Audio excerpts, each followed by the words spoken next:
You say you're from the future and an evolutionary descendant of humans. 1994, 2 sightings of aliens in Zimbabwe. And then we saw something shiny. And we saw two people. They were in tight black suit. 2008, alien sighting at Zimbabwe's international airport. Now my question is, what does this mean? They are the type of alien creature that has been known and feared throughout Africa. The one in Zimbabwe. The recent alien files released by America reveals Zimbabwe is not a country, it's a kingdom. This is Michael Tellinger, a writer who proposed that Great Zimbabwe was built by aliens. He claims Great Zimbabwe is the lost city of Enki. September 16, 1994, 62 children walked out of their classrooms in rural Zimbabwe for a normal mid-morning break. None of them would ever be the same again. What they saw that day in Ruwa, what was communicated to them without a single word spoken to them, it stunned the world. Hundreds of people today phoned the ZBC saying they sighted an unidentified flying object. Small, we didn't actually see their nose. It was quite small. And their mouth was quite small as well. People from all over Zimbabwe were phoning the BBC to say, we've seen something weird. When you looked at those children, they were absolutely credible. And whereabouts was it? In the tree over there. There was a big group of kids pointing and making a noise and shouting and screaming. No one honestly really paid attention to what happened that day. It is only now those aliens files released by America reveals a top secret about Zimbabwe. Are aliens real? Yes.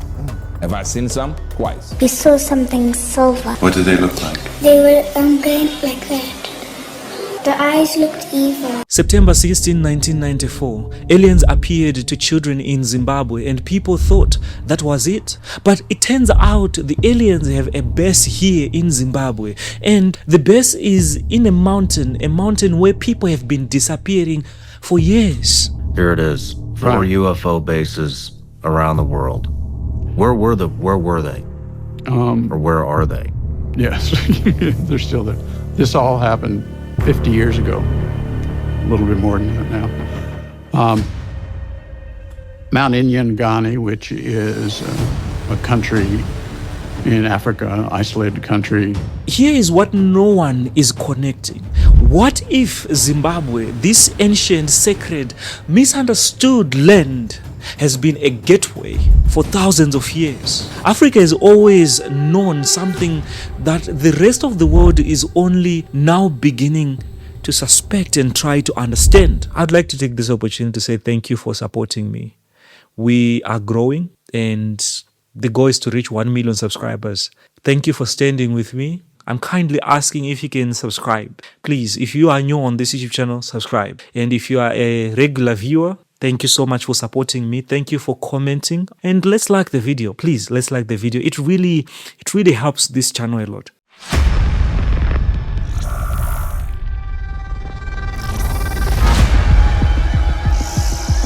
We got more UFO files. The Department of War dropped a 3rd batch. And in 2008, the CIA sent assets to Zimbabwe. They were on high alert after a UFO was supposedly hovering right over their airport. The files say lights were rotating under the UFO. And when it was spotted, the lights changed colors and then quickly flew out of sight.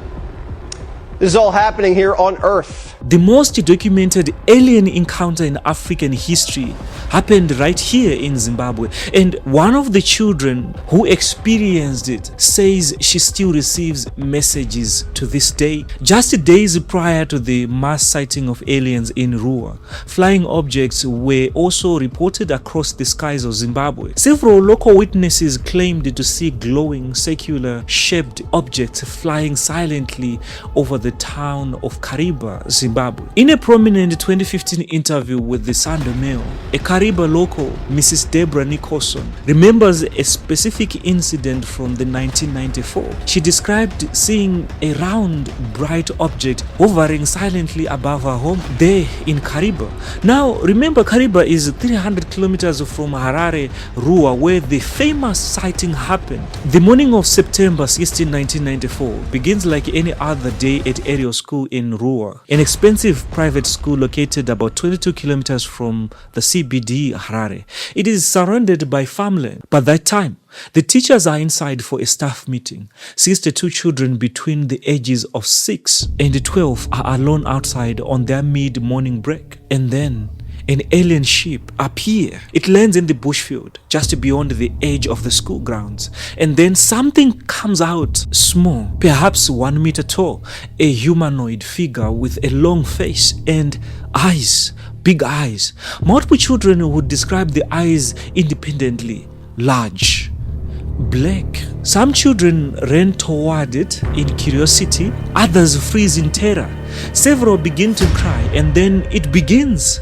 The communication, not in Shona, not in English, not in any language ever spoken by human lips, directly into the mind of the kids. The kids would go on to say the aliens never said anything. The children received images, feelings, a message that a 12-year-old girl would later describe to Harvard psychiatrist Dr. John Mack. Within days of the incident, 3 separate investigations took place at the school. A Harvard professor of psychiatry, one of the most credentialed minds in American academic medicine, Dr. John Mack, he flies to Zimbabwe. He spends weeks with these children. He sits with them, he listens, he analyzes, and he reaches a conclusion that his Harvard colleagues find deeply uncomfortable. These children are not lying. They are not suffering from mass hysteria. Something real happened to them. Now, here is where the story becomes something beyond a UFO sighting. Because these children grew up,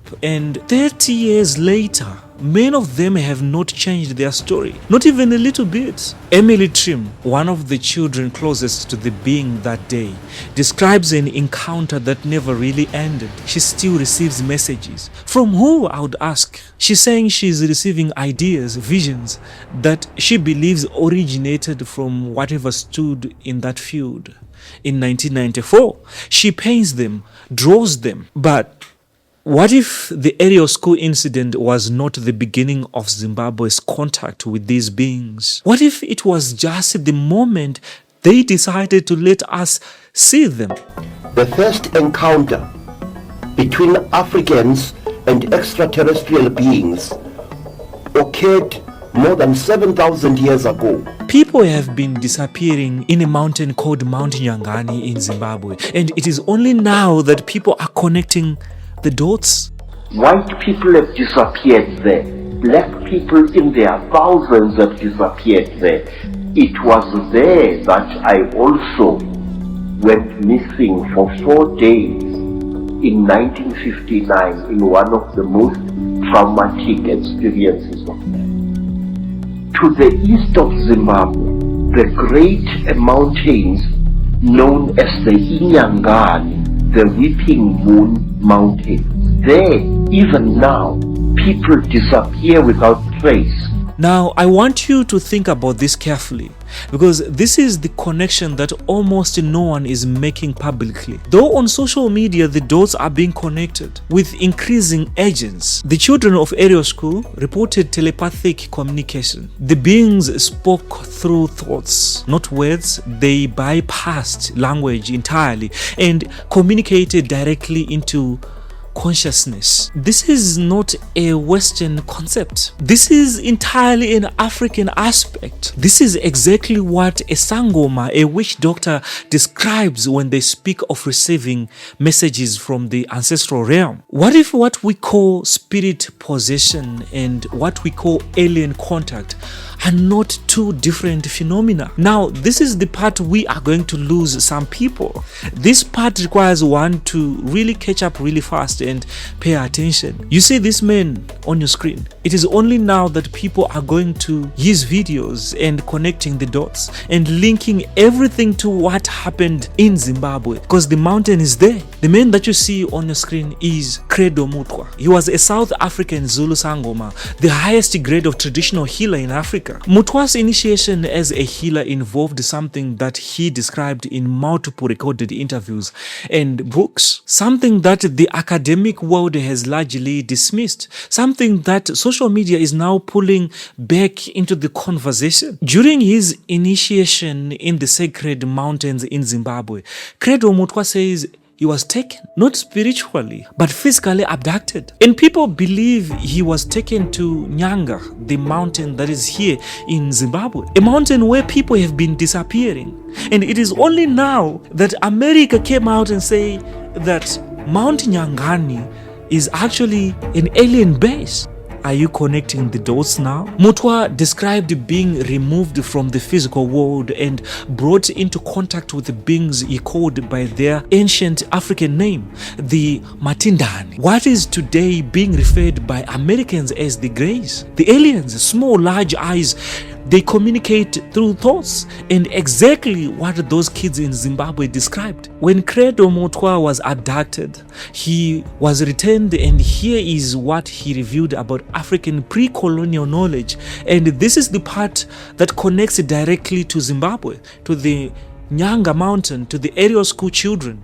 I noticed with mild surprise that they were very thin, short, human-like creatures with very, very large melon-shaped heads. The creatures had no noses, as human beings have. They had only small little holes on either side of where the nose would be, and their mouths were like knife cuts at the bottom of their faces. And these creatures were coming towards me. They were always here, these aliens. They were never alien to Africa's understanding of doing things. Could it be that these aliens were taking these people? Because now America's released files say Mount Nyangani is actually a base for aliens. Mount Nyangani is Zimbabwe's highest peak, a mountain that has swallowed people. They speak of rules when you visit the mountain. Do not point at the mountain.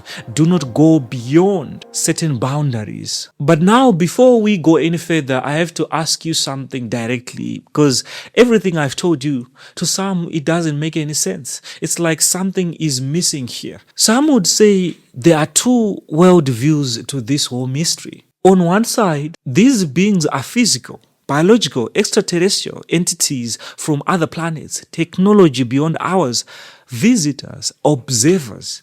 On the other side, these beings are not from outer space at all. They are demons. Aliens are demons. What? Explain. Yeah. A lot of people think that aliens are like these extraterrestrial life forms, right? ET phone home. The way that the Bible explains it, it's any distraction, it's deception at the end of the day. So demons are shapeshifters, right? And they can shapeshift to your granny, they can shapeshift to aliens, whatever would make you just believe that there's something and distract you away from God.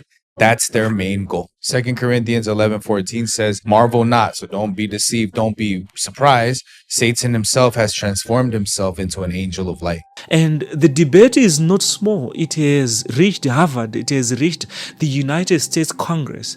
It has reached the Vatican. A conversation like this, when it's only circulating around Africans, it's not taken seriously. But let us go there now. In July of 2023, a former United States intelligence official named David Grush testified before Congress. He told lawmakers that the US government had retrieved a crashed alien craft and attempted to reverse engineer the technology. And then something unexpected happened. J.D. Vance, the now Vice President of the United States of America, said publicly that he was obsessed with the alien question. And then he said something that shocked everyone. He doesn't think they are aliens. He thinks they might be demons. And the argument, when you actually sit with it, it is not as easy to dismiss as you might want it to be. The behavior pattern doesn't fit extraterrestrial biology.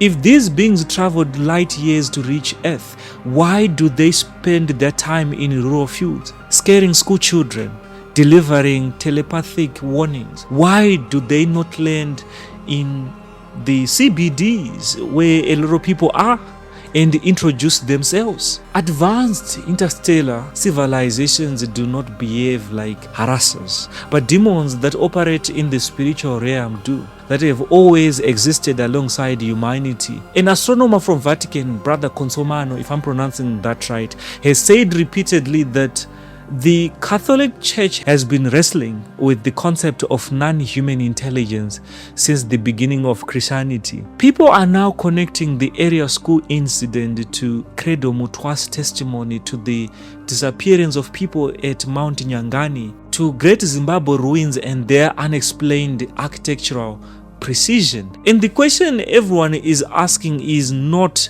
do aliens exist? The question is, how long has Africa known? Because here's something that does not get discussed or talked about enough. The children of area school, these 62 young Zimbabweans who stood in that field, they were not given a random encounter. They were given a message. The message was not given to government, not to scientists, but to children in Africa, in Zimbabwe, in a bush field outside Harare. Why here? Why these children? Why Zimbabwe? There is a structure in Zimbabwe that has not enough satisfying explanation. Great Zimbabwe. It was built between the 11th and 15th centuries. Stone walls constructed without mortar, without cement, and yet they've stood for thousands of years. An architectural achievement that baffled European colonizers so profoundly that for generations they refused to believe that African people built it. They invented theories. So imagine what it felt like to come from another country, to come from Europe, and then you get to see this in an African civilization that you thought was backward. And then you see rocks that are cut perfectly, laid on top of each other, and walls that are that high. You'd be forced to say that this was built by aliens. But the Shona people always knew it was their kingdom, their technology, their civilization, and their oral tradition holds something that archaeologists do not include in textbooks, history books. That Great Zimbabwe was built at a place of power, a location where the veil between the visible and the invisible world was thin. Zimbabwe is one of the most spiritual places on earth. Look at the sacred mountains of Nyangani, look at Chinweke's, look at Kariba, look at the story of Nyami Nyami, where a snake could not allow people to build a dam. I sat with this story for a long time. What strikes me is, what does it mean that they've been here all along and the place they keep returning to is here, Zimbabwe? And my question is, in 2008, these aliens were identified or sighted at Harare International Airport. Who saw them? And why is it that this information is becoming known to Zimbabweans now in 2026? And yet it happened in 2008 here in Zimbabwe and people did not know. Is America lying? Did Zimbabwe knew? All of this happened here in Zimbabwe, a country in a continent the world dismisses as primitive. Guys, thank you so much. Thank you so much for the amazing support that you give this YouTube channel, and thank you for watching this far. I'd like to take this opportunity to thank you